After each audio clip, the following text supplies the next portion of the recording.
Bonjour à tous, je suis Atta Adou Jean Constant, bibliothécaire en service à l'École normale supérieure d'Abidjan et j'ai la charge de gérer le service bibliothèque numérique site web de l'institution. Je voudrais à travers cette petite séquence vidéo parler de la bibliographie. La bibliographie qui est une partie très importante dans la rédaction d'un document scientifique, d'un article, d'un mémoire, d'une étude menée. Voilà, je voudrais partager ce que c'est que la bibliographie à l'attention de nos étudiants en sciences de l'information et de la documentation, mais surtout nos étudiants et pourquoi pas chercheurs en filière éducation-formation, en sciences de l'éducation. Alors, pour arriver à la notion de la bibliographie, je voulais rappeler que une recherche efficace en ligne comme dans nos structures physiques, donc dans les bibliothèques, va obéir à une certaine démarche, d'accord? Donc, la première étape qui va nous permet de cerner le sujet. La deuxième étape qui est la recherche et l'interrogation des sources. Donc une fois on a cerné le sujet, il faut rechercher et interroger les sources. Ensuite, la troisième étape, il faut arriver à sélectionner les documents pertinents. La quatrième étape, c'est d'extraire les informations utiles pour la rédaction du travail.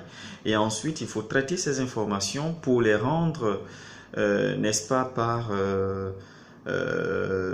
une rédaction, il faut les rendre assez compréhensibles selon l'orientation que nous donnons à notre étude. Et ensuite, il faut communiquer les résultats donc à partir d'un exercice oral ou même écrit. Et la partie, je dirais, l'aspect qui m'intéresse le plus dans le point communiquer les résultats, va concerner l'écriture des références qui nous ont permis de communiquer, d'avoir ce travail final. Et donc, c'est la bibliographie. D'accord? Alors, ce tutoriel va faire l'effort de répondre aux questions suivantes. Qu'est-ce qu'une bibliographie?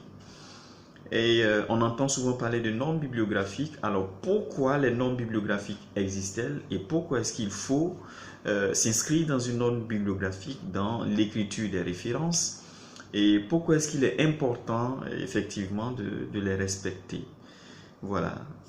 Alors, qu'est-ce qu'une bibliographie? Tout d'abord, il faut savoir qu'une bibliographie, c'est une liste de références d'ouvrages,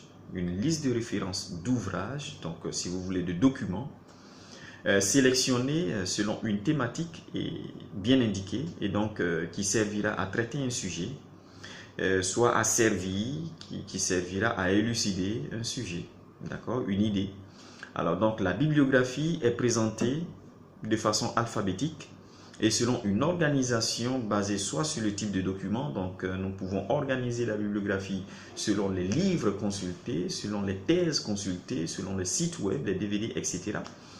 Et soit sur la pertinence des documents, d'accord, qu'on aura utilisé dans le cadre du travail. Donc faire une bibliographie primaire, faire une bibliographie secondaire, faire une bibliographie tertiaire. Ce qu'il faut retenir, c'est que un document qui n'a pas été utilisé dans le cadre d'un travail ne devrait pas être cité dans une bibliographie. Et donc la bibliographie, à la suite d'un travail de recherche, c'est l'ensemble des références que nous avons pu utiliser dans le cadre de ce travail que nous présentons. Alors, la bibliographie vise trois objectifs essentiels. Le premier objectif, c'est de respecter l'auteur qui a mis à la disposition, entre griffes, qui a mis à votre disposition cette publication, cette œuvre qui vous a permis de faire le travail que vous défendez. Le deuxième objectif, c'est de montrer la qualité du travail que vous présentez. Parce que un travail de recherche, un travail quel que soit le type du travail, s'appuiera sur un existant. D'accord? Donc, la qualité de notre bibliographie, d'accord, aura un impact sur la qualité du travail que nous présentons.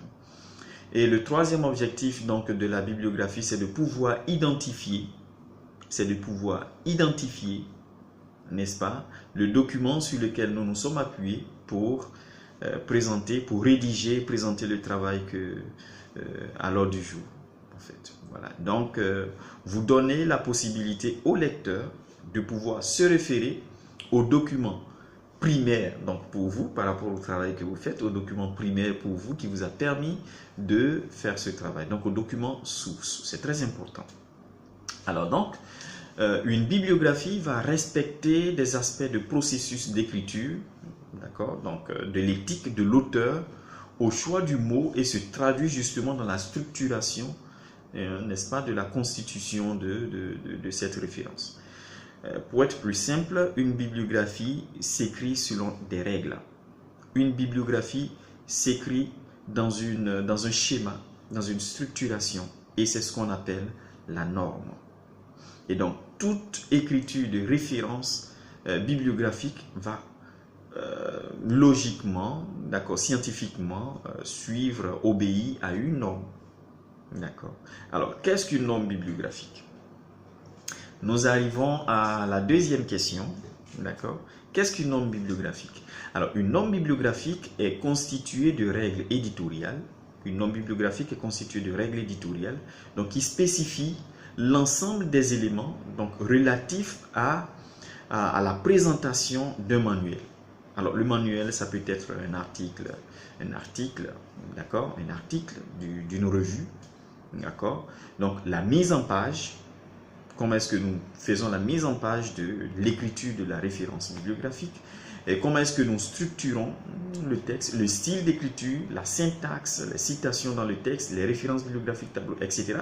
Et donc, il faut dire que la norme va prendre en compte tous les aspects typographiques de mise en page, donc tout ce qui va nous aider au niveau même de la ponctuation, de pouvoir présenter de façon claire, lisible, les références d'un ouvrage qui nous a servi à mener une étude. Une norme bibliographique, donc il faut comprendre qu'une norme bibliographique est un standard, d'accord, est un standard de description et d'échange de données. C'est un standard de description et d'échange de données. Alors, lorsque nous abordons description, d'échange de données, nous nous orientons de plus en plus dans le domaine numérique où il est tout à fait possible aujourd'hui de se partager des références bibliographiques à travers des interfaces de gestion documentaire informatisée. Elles peuvent être, les standards, d'accord, peuvent être nationales comme internationales.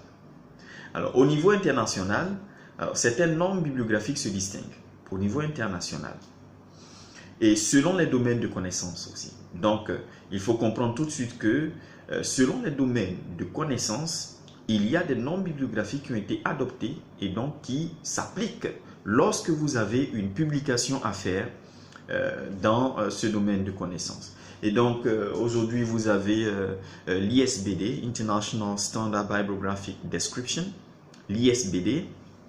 Vous avez le standard MLA, Modern Language Association. Vous avez aussi la norme APA, d'accord, American Psychological Association. Vous avez pas mal de standards, le Vancouver, etc. Et donc, aujourd'hui, les différents domaines de connaissances ont adopté un type d'écriture de référence bibliographique qu'il conviendrait d'adopter lorsque vous avez une publication à faire dans ce domaine. Et une étude de la littérature existante a largement prouvé que pour ce qui concerne les sciences de l'éducation, alors le modèle bibliographique, d'écriture bibliographique qui est retenu, c'est le modèle APA, American Psychological Association. C'est le modèle APA qui est utilisé. Et ça, je le dis pour la gouverne de nos étudiants en filière sciences de l'éducation. Alors, quels sont les impacts lorsque nous appliquons une norme bibliographique?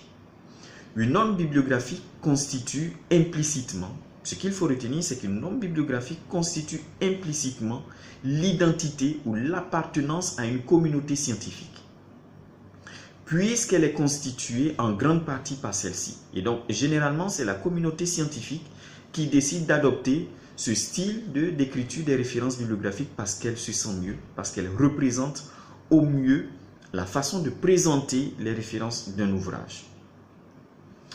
Elle permet d'harmoniser, elle permet surtout d'harmoniser, de simplifier et de spécifier un style de présentation bibliographique. Alors, autrement dit, appliquer une norme bibliographique dans une production scientifique suppose pour l'auteur de cette production requérir non seulement l'adhésion à cette communauté scientifique, mais aussi avoir le regard critique sur la production scientifique que vous faites. Et c'est justement ce qui nous fait appeler la notion de peer review, et donc la révision par les pairs. Mais c'est aussi et surtout intégrer des communautés d'experts du domaine. Lorsque vous adoptez un style bibliographique dans une production, dans un domaine bien défini, alors vous demandez en quelque sorte aux experts du domaine de pouvoir porter un regard critique sur votre production. Appliquer une norme bibliographique spécifique telle que l'APA, donc pour les chercheurs, les étudiants dans le domaine des sciences de l'éducation, c'est aussi et surtout voir sa production publiée justement à sa demande dans une revue cotée chez un éditeur, d'accord, de renom dans le domaine. Alors, chaque domaine scientifique a des revues. Au passage, on dira revue tout court, on ne dira pas revue scientifique parce que revue à la base est scientifique. Et justement, on ne dira pas article scientifique, on dira article tout court parce que article étant des productions qui permettront de constituer une revue. Lorsque ce n'est pas scientifique, on parlera de magazine. Voilà. Donc, voici la différence entre revue et magazine. Lorsque c'est du domaine scientifique, on dira revue. Et lorsque ce n'est pas du domaine scientifique, on dira magazine. Et donc, on ne dira pas revue scientifique. D'accord. Alors, ce qu'il faut comprendre, c'est que la majorité des publications en sciences de l'éducation ont adopté, n'est-ce pas, cette norme de production des ressources documentaires, donc on appelle l'APA, American Psychological Association, et donc qui intègre dans cette norme-là un style de rédaction bibliographique qu'il faudra adopter. Alors, dans les prochaines vidéos, je proposerai peut-être un outil que vous connaissez justement, Zotero, qui est un outil très pratique de gestion et d'édition de ressources, de références bibliographiques sur plusieurs supports.